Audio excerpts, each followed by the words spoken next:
I want to start by asking, have you ever felt like an outsider? Like, have you ever felt like everybody else kind of fit in and you didn't? Like maybe it was the first day of school, or maybe you were starting at a new job and you weren't really sure how things were going to go, or maybe you've moved your family somewhere. I thought a little bit about feeling like an outsider this week in preparation for this message, and there were several moments that kind of came to mind. Of course, being a pastor, we've moved a little bit and new family stuff. There was all kinds of things, but the one that really stuck out was, so my children do Taekwondo, and that is so far removed from anything I did growing up. It is a completely different world and a set of experiences. And I remember walking into the first couple classes, and I would take the kids, and Margie would call afterwards, and she would say, well, how did it go? And I would say, I think okay. I have no idea. Like, I don't even know what I'm doing. Everybody else seems to know what we're talking about. And to make it worse, in Taekwondo, all the words are in Korean. And so that complicates the conversation a little bit. Like, I mean, I know you look at me and you think to yourself, that guy is bilingual, but I speak Missourian and I speak hillbilly. And about that, like after that, I'm out of words, right? Like, Korean is just not... I tried to speak hillbilly to the people who speak Korean. It didn't work, right? Like, it's complicated. And I remember that feeling of feeling very isolated and feeling very alone and not feeling like I knew. Like, you just waited for a piece of paper or waited for someone to give you some kind of instruction, some high sign. And it was weird because it played on every one of my junior high level anxieties, because deep down buried inside all of us is a scared 12-year-old, like concerned no one likes us, right? And, oh, just me? Sure. All right, fine, we'll play that game. So inside that, right, like I was just like, oh, everybody thinks we're the weird people. Nobody wants to talk to me, like blah, blah, blah, like the whole thing. Like it swirled into this whole thing. And then in walked Brooke and Josh Dennison, who go to church. They attend the 11 o'clock service. It's like, oh, good, people I know. And suddenly it felt better. I felt at peace. Like I felt in connection because there were people who, spoke and talked, and I felt connected. Did you ever feel like an outsider? Did you ever feel like everybody else was looking at you and you were worried you were the weird one? Did it ever happen to you? Today we're going to read a story about someone who is the definition of an outsider. We've been in a series called Ordinary People, Extraordinary God. We're going to wrap that series next week with the story of John the Baptist. But we've been talking through this whole conversation around how God uses ordinary people, to do extraordinary things throughout the Bible. How God lifts up and talks and builds and calls people who history should have forgotten their names and uses them for extraordinary purposes. Now, if you are a Bible page turner, we're going to go through the whole book of Ruth today. In fact, not only are we going through the whole book of Ruth and telling the whole story, okay, we're going to use snippets of it to get through it. Like, I'm not going to stand up here and read 4 chapters of the Bible of the Old Testament to you, although I could.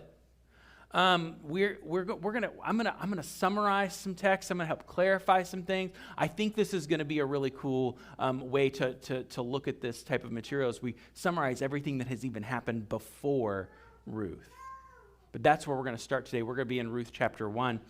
And in order to get this, we have to understand some context. So as you're getting there, let me give you a little bit of that, right? So the first 5 books are called the Pentateuch. They're written by Moses, or the Torah, the law, and those are the books that usually give everybody trouble about this time of year because everybody thinks they're going to read the Bible in a year, and they start in Genesis, and they do really good, and then they get to Leviticus or Numbers, and they're like, I know all Scripture is divine and good for teaching, but maybe some of it's a little more divine and a little good for teaching better than others, right? Like, it gets complicated and difficult to read. And so when you get all the way through that piece and you land in the book of Deuteronomy, what you see is that Deuteronomy over and over and over again says these words. It talks about remembrance.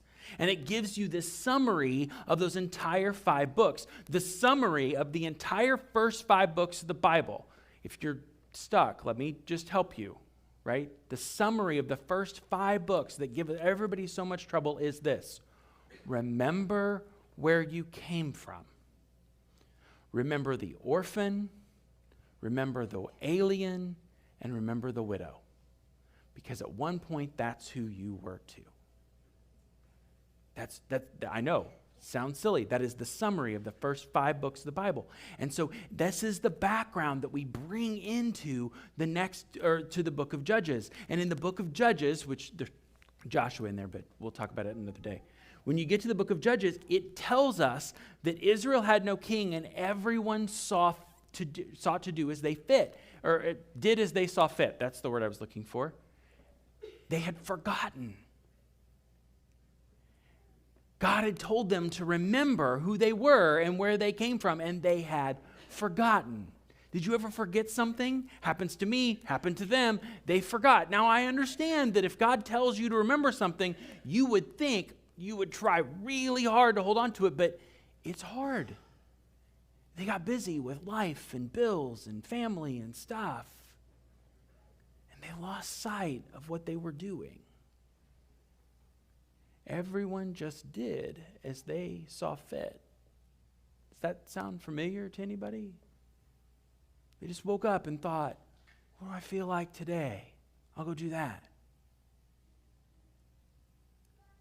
And in that time, a famine entered the land. So this guy who's married to this woman named Naomi decides that he's going to take his family and go to a place where there is food, to Moab. And while they're there, their sons marry Moabite women. Now, it's really important to remember, this is forbidden in the biblical text. In those first 5 books, it talks about listen, you should not do that because these people were not very nice to us. But they do it anyway. Because kids are be kids. It's the way it works. They rebel. Some rebellion looks like partying for spring break. Some rebellion looks like marrying somebody you're not supposed to. I don't know. It's just the way it works. But while they're there, disease and famine then hits Moab. And all of the men are gone, leaving Ruth, Orpah, and Naomi, the matriarch and her daughter-in-laws.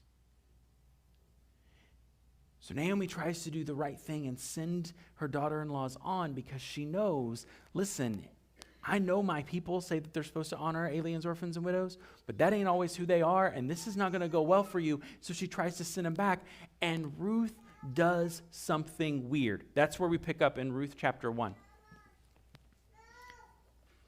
Verses 16 and 17, it says,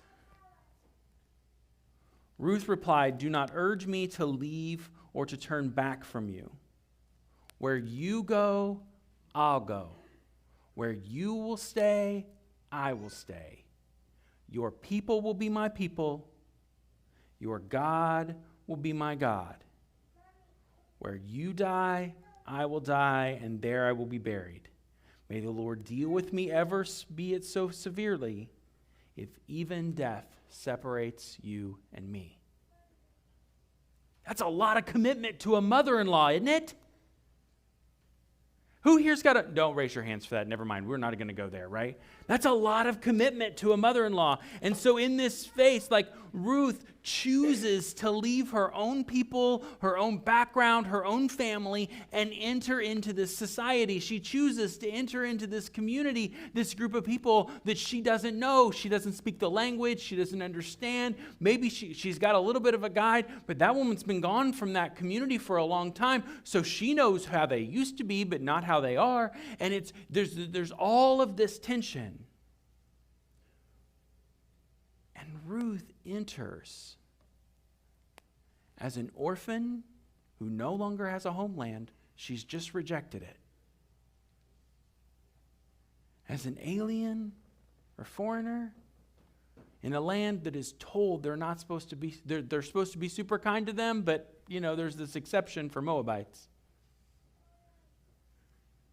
And as a widow. She enters into this community as the definition of an outsider.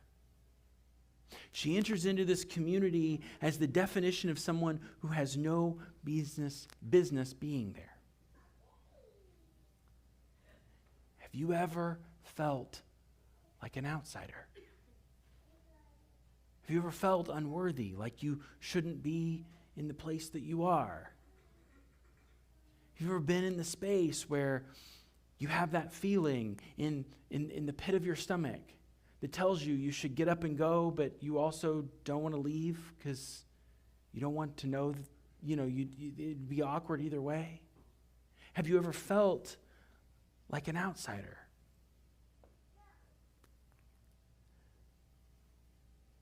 Ruth chooses to enter the land of God's people. And what we will continue to see is that she is welcomed and that she is cared for because God welcomes the outsider. God calls those on the fringes of society closer. God calls those who feel as though they don't belong in closer. God draws to himself those that feel on the outside, those disconnected, those down and out, those just flat out without. God brings them closer.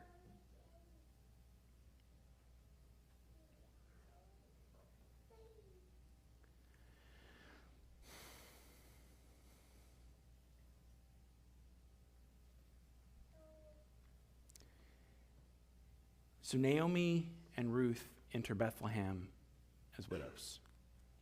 They entered this space as outsiders, and they lean into this weird Old Testament law that says that if you drop wheat or if there's leftover grain, that then you're supposed to let the people who don't have any kind of pick it up rather than cut it. And remember, we're not talking these massive 100-acre fields. You might have an acre of grain that you're trying to feed your entire Beitov, which is multi-generational housing. It's you and your mama and them all living in the same space.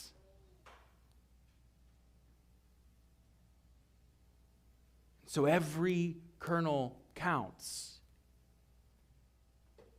So Ruth follows along the men in this guy named Boaz's field, trying to pick up what's left just so that they can have enough to eat, trying to just scrimp enough together so that there's enough for them to get by. She's trying to feed herself in the short rows. When she's noticed by the guy who owns the field named Boaz, when she's noticed by the guy who knows the law but also is trying to feed his family coming out of a famine. Remember, this is the land of famine that drove Naomi and her family to another land. There's not enough to go around anyway. Picking up in chapter 2. Ruth meets Boaz, and at this she bows down to her face and says, "Why have I found such favor in your eyes that you would notice me, that you would even see me, a foreigner?" Boaz replies, "I have been told about what you have done for your mother-in-law and since the death of your husband, how you left your father and your mother and your homeland and came to live with people that you did not know before. May the Lord repay you for what you have done. May you be richly rewarded by the Lord, the God of Israel, under whose wings you take refuge." God sees the outsider and draws them closer. God recognizes the ordinary faithfulness, the way that Ruth shows up and fights, the way that Ruth tries, the way that Ruth does the little things, God sees this and blesses them. By the way, we also recognize that now Boaz later has enough. When we meet them on the threshing floor, there is enough to celebrate. There is enough to go around. God recognizes the faithfulness of this man who welcomes someone on the outside and shares even when there isn't enough to go around. God calls the outsider to community. It's the little things that count. This last week, we had a gym full of little things. Diapers, clothing, food, basics, frozen meat, a few crackers, some canned goods, nothing spectacular, just the little stuff.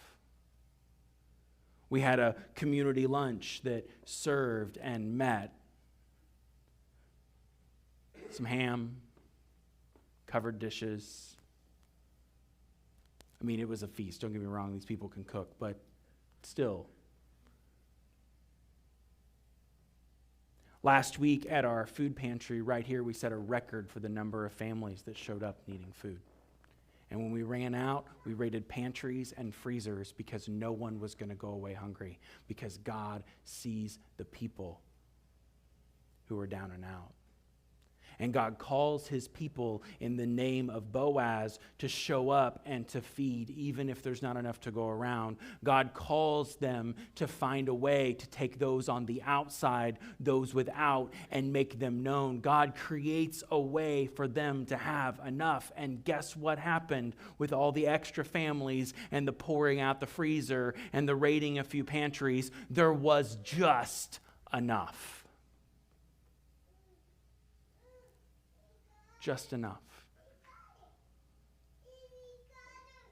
And as we looked in the eyes of others, I had people coming in my office in dire straits. I mean, some of these people's stories.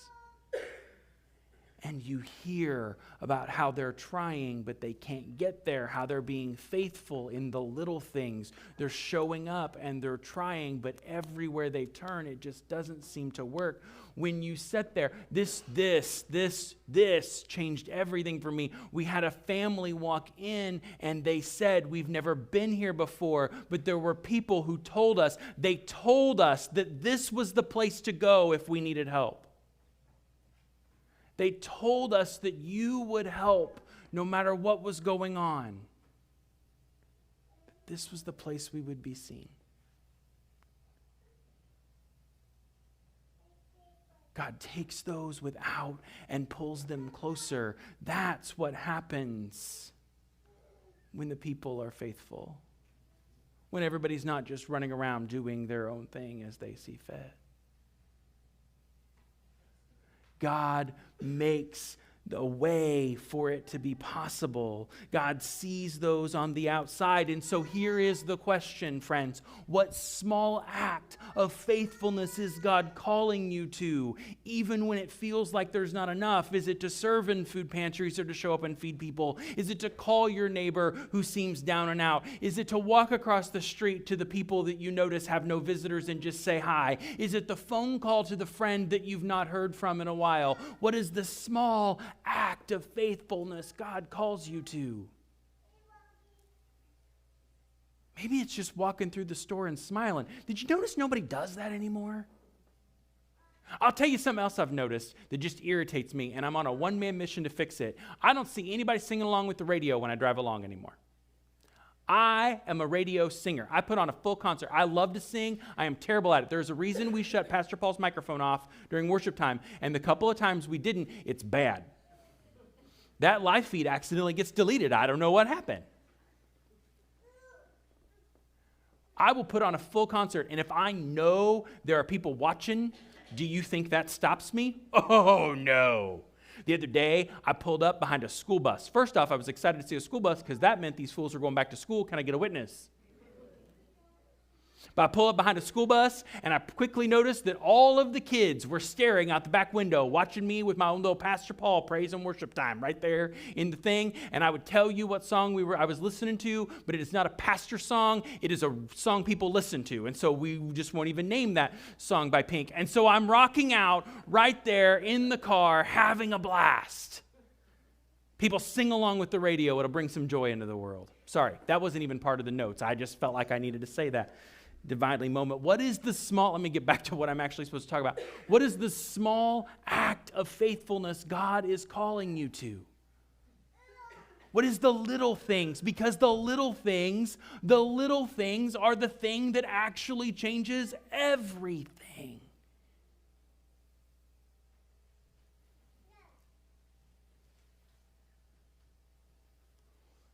So let me tell you how the story of Ruth ends. Let me summarize chapters 3 and 4. Ruth has an interaction with Boaz that leads to her and Boaz getting married.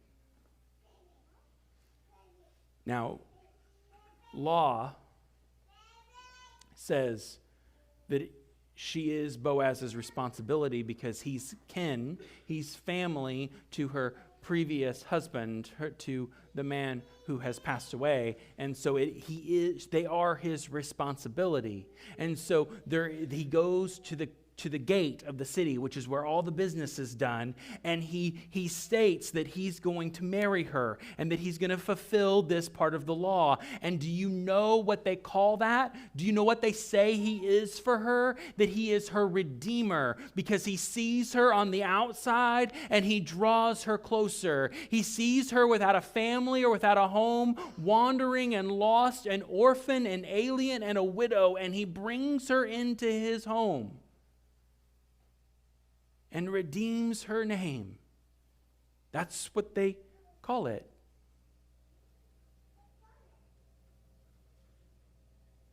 And from this foreign woman who has no place, who has no business being in the land of Israel,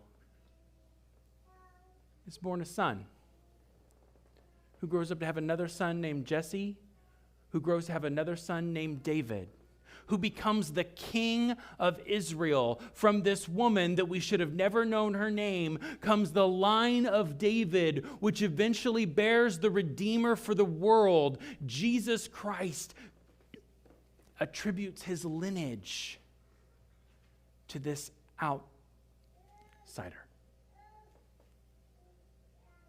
to this person on the outside. And so when we read the stories of Jesus and his ministry on earth, when we read our Bibles and we wonder why is it Jesus seems to have such an affinity for the people on the outside, it's not because he's just a nice guy. When we recognize that the ministry of Jesus is that he noticed the people everyone else was stepping over, and he called them closer, and he called them his, it's not just because he was a stand-up fella. It's because in his lineage is one that history should have never known her name, and yet someone redeemed her, and so he came to redeem all of us. Did you ever feel like an outsider? You're in some of the best company. Did you ever feel forgotten, stepped over, unseen or unheard?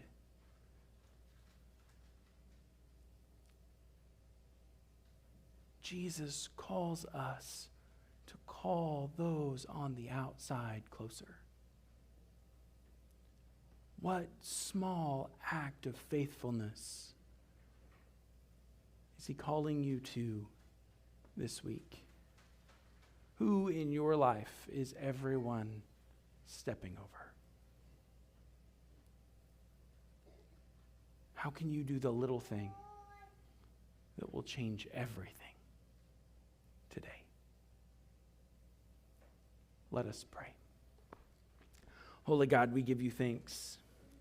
We give you thanks that you took us from the outside and made us yours. You adopted us into your family, and you redeem us of our past, of our presence, and our futures. You restore us. We give you thanks for the witness of those who call the outsiders their own, and we ask for the strength to live into their example. Help us to be faithful in the little things that will change everything. Help us to see the people in our homes, in our communities, in our country, in our world that everyone else is stepping over. Help us to never forget the alien, the orphan, and the widow. Amen.